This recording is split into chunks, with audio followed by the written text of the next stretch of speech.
Hello, my love. I'm Joelle, and I work with women to reclaim their power and create the life they truly desire.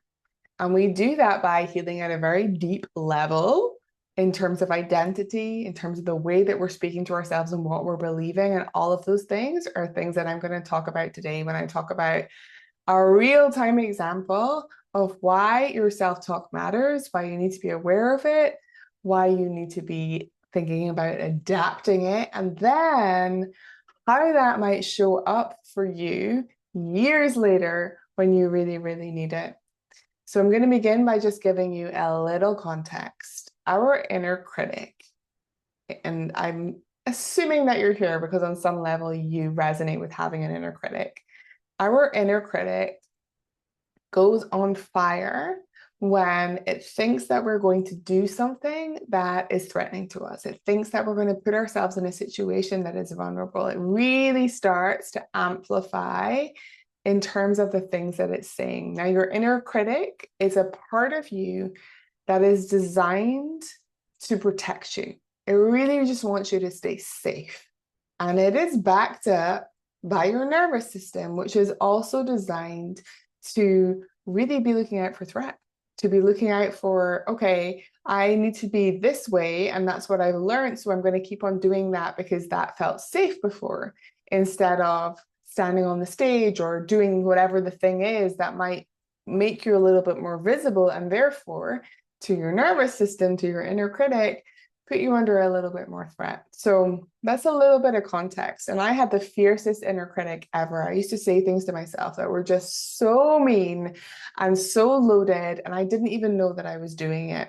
The only reason that I even recollect that is that I had journals and I wrote things down that I would be ashamed to say to another person, like, you're so fat, you're so ugly, nobody was ever going to want you, you're so stupid, why can't you just do it? Like all of these types of things are things that I would be saying to myself. Now, what our inner critic thinks is if I say that to me, then I'm going to be prepared when somebody else comes along and says that to me. And it is that kind of bracing for attack, bracing for disappointment that we carry around with us. But the trouble is, it stops us from fully, fully living our lives. So I have a little story today to tell you about paddleboarding, and it's got so many lessons that I took from it that I hope you will take too. So I went paddleboarding in Lisbon, and it's where I moved to last year, actually, um, with a group of friends. Now, when I was younger, I was like the tallest of my group of friends. I'm very tall. So I was so self-conscious of my body, so self-conscious of myself, so self-conscious that I wasn't really good at like sports and things like that. So I would just sit things out. I remember I got like notes from my teacher so I didn't have to go and do swimming and even though I love swimming, I was just so body conscious, I didn't want to do it. Um, and so I had all of this history, right? Now, this is what I would call the wounded self. This is my wounded self, my wounded younger child, inner teenager who learned to think pretty damning things about her body and herself and her ability. Okay, fast forward many, many years later, I'm going to go to a paddleboarding class with one of my friends and some other women that I didn't really know. And I wasn't anxious at all before it, which was so big for me. I was like, yes, I'm not anxious. This is so good. I can go and do this, and nothing's going to come up for me, and it's just going to be so beautiful. And we got there, and I was like the only person who could not stand up straight away. Like, I found it really hard. I was like, oh, the instructor had to give me like his special board. And then eventually I stood up. Now, during that whole time, if I was still in my wounded identity, I would have said to myself things like, well, of course it's like this. You can't be like other women. You're just not the same. You can't do sports like this. This is ridiculous. Why don't you just get down? You're so stupid. Like, why are you so bad at this? Right? I would be in that zone. And I knew that my mind could go there because we can still go back to old patterns. And that's why we've got to be so freaking on it when we come into this work and the awareness, right? My mind could have gone there.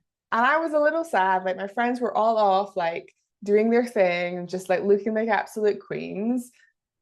And I just had this moment where for like the second time I stood up, I'd already fallen in the water. And I had a moment where I was like, what is the story that I am telling myself? What am I telling myself right now? Am I going to commit to that wounded self? Am I going to commit to that idea that I'm not like other women? Or am I going to commit to my experience? Am I going to commit to like actually being in the sea and on a board and the fact that I stood up? And I started saying things to myself like, you're freaking amazing. I'm so proud of you. I'm so proud that this wasn't easy for you and you did it anyway. I'm so proud that you're like doing it. Look at you go. You're amazing. And because I have developed over many years now a very solid relationship with myself in terms of my self-talk, all of that went in. 10 years ago, if I'd started saying things like that to myself, they probably would have bounced off, or at least some of them would, because it's really important that when we're working with self-talk, it actually starts to land in our body. But anyway, I was saying these things to myself and just really feeling into the experience and being like, it's okay. I'm feeling the part of me that was anxious, feeling the part of me that was triggered, but not letting it take over. And instead, being super present to my body and the board and being in the sea and this actual moment of my life.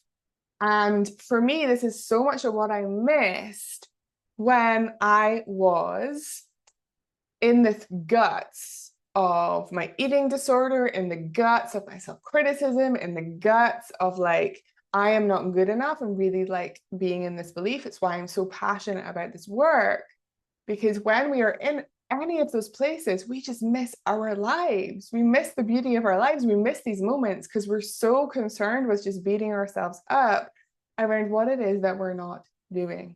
Okay. So I want you to think about a few things. I'm going to summarize why I think this is important. Then I've got a couple of takeaways for you to really sit with when it comes to identity and when it comes to self-talk. Okay. These things are huge. No matter what it is you want in your life, if you are not being compassionate and loving to yourself, it's going to be really, really hard. If you are not using the tools of self-talk in the way that you could, it's going to be really, really hard. And if you are playing into an old identity of a wounded child, it is going to be triple, triple hard. Okay. So from this experience, I learned that I always have a choice. In any moment, I can go back to that wounded identity. In any moment, I could choose that for myself, but I don't. I choose something different. I choose to be in the here and now, and I choose to be in my glorious now body and now self. And I choose to send that version of me love, but she's not running the show. Okay. So I want you to think about, where are you acting from a wounded place with so much love and compassion for yourself? Where is your inner child coming online? Where are you working from old triggers? Where do you know that you're in a pattern where you're behaving in a way that you really actually don't like, and you're still doing it, right? Because underneath it is a belief or a wound or something that you're telling about yourself. So where is that happening for you in your now life? What is the identity that you are choosing? And remember that at any moment we can be like, okay, I'm not going to commit to that wound. I'm not going to commit to that behavior. I'm not going to commit to being a 4-year-old child that really wants her mother.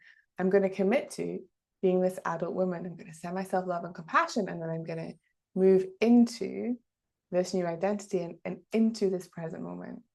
So that's the first piece. Like, where are you acting from a wound? Now, sometimes, of course, this can take deeper work. It did for me. I worked really intensively with inner child for a long time, and I still do.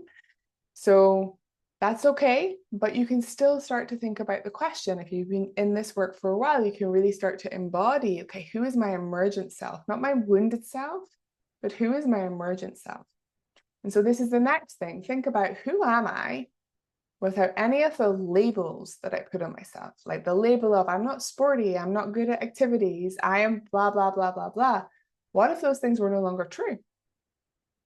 Boom. Like, what does that open up for you in your life? When you can be like, okay, when I was 10, I was told I was rubbish at art, but I've actually always wanted to paint. What would it be like for you to go and rediscover that for yourself now that you have awareness? So think about that too. And then the third thing I want you to think about, my love, is how are you talking to yourself? Are you talking to yourself with so much love and encouragement and acknowledgement? Are you talking to yourself neutrally? Or are you talking to yourself like you are a piece of rubbish that you picked up off the road? And I've been there, so no judgment, right? But get really clear. Get really clear. And then when you have that, okay, like, are any of these like real areas of growth for me right now? Is the identity thing really up for me? Is it really up for me? Do I really want to think about what is possible for me outside of this life that I've been living? Do I really want to think about what's possible for me if I wasn't labeling myself with all of these things? And then, where is my self-talk at? Maybe you've been with me for some time now and you've done a lot of work on your self-talk, but in certain areas you see yourself slip. So, okay, great. Just bringing some awareness to that. And then I'm going to pull myself back from there because actually I'm committed to my growth. I'm committed to love and compassion for myself. And I'm committed to having the best life possible. Okay, so I hope that is supportive, my love. I would love to know what lands. I'd love to know if you have a story like this, where you really saw that you could go back into your childhood space, but you did something differently, or maybe you didn't, and now maybe you're just seeing it for the first time now. Beautiful. When we don't have awareness, we can't work with something, but as soon as we do, we have the power of choice. We have the power of choice. So I'd love to know what lands. I'm sending you so much love, and I will see you soon.